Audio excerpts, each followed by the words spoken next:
ദിവസം ഉണ്ണിത്തേവൻ കന്നുകാലികളെ മേയ്ക്കാൻ വേണ്ടി മയിലാടും കുന്നിന്റെ താഴ്വാരത്തേക്ക് പോയി. അവിടെ എത്തിയപ്പോൾ അതാ ഒരു കൂട്ടം കാക്കകൾ ചേർന്ന് ഒരു പാവം കിങ്ങിണി തത്തയെ കൊത്തി വലിക്കുന്നു. ഉണ്ണിത്തേവൻ വേഗം ഒരു കല്ലെടുത്ത് ഒറ്റയേറ്. ഉടൻ കാക്കകളെല്ലാം പറന്നു പോയി. ഉണ്ണിത്തേവൻ കിങ്ങിണി തത്തയെ വീട്ടിലേക്ക് കൊണ്ടുപോയി പഴങ്ങളും നെന്മണികളും കൊടുത്ത് അതിനെ തലോലിച്ച് വളർത്തി. പെട്ടെന്നാണ് ആ നാട്ടിൽ ക്ഷാമം പിടിപെട്ടത്. ഉണ്ണിത്തേവനും അവന്റെ അച്ഛനും അമ്മയുമെല്ലാം പട്ടിണി കിടന്ന് എല്ലാം തോലുമായി. ഇത് കണ്ട് കിങ്ങിണി തത്തയ്ക്ക് സങ്കടം തോന്നി. അവൾ പറഞ്ഞു, ഉണ്ണിത്തേവ ഉണ്ണിത്തേവ, ചിങ്ങൻമലയുടെ താഴ്വാരത്ത് നിറയെ നെന്മണിയുണ്ടെന്ന് കേട്ടിട്ടുണ്ട്. ഞാനൊന്ന് അവിടെ പോയി നോക്കട്ടെ. ഉണ്ണിത്തേവൻ കിങ്ങിണി തത്തയെ തടഞ്ഞില്ല.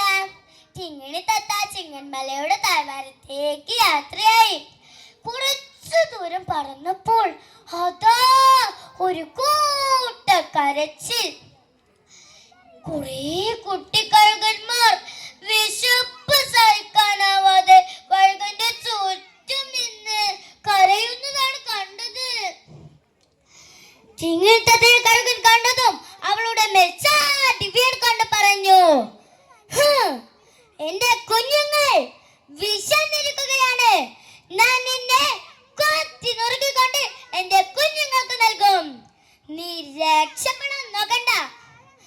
ഇത് കേട്ടതും കിങ്ങിണി തത്ത പേടിച്ച് വിറച്ചുകൊണ്ട് പറഞ്ഞു, കഴുകൻ ചേട്ടാ കഴുകൻ ചേട്ടാ, ഇപ്പൊ എന്നെ കൊല്ലരുത്.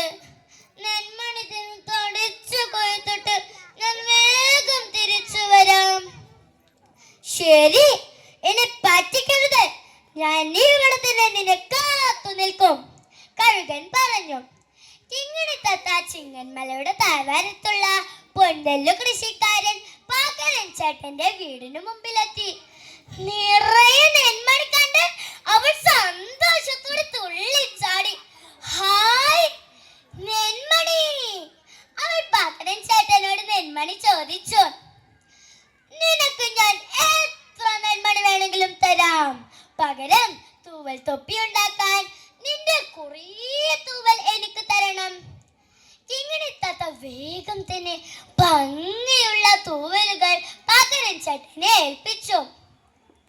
പാക്കരൻ ചേട്ടൻ ഒരു സഞ്ചി നിറയെ അരി കിങ്ങിണി തത്തയ്ക്ക് കൊടുത്തു. അപ്പോൾ അവൾ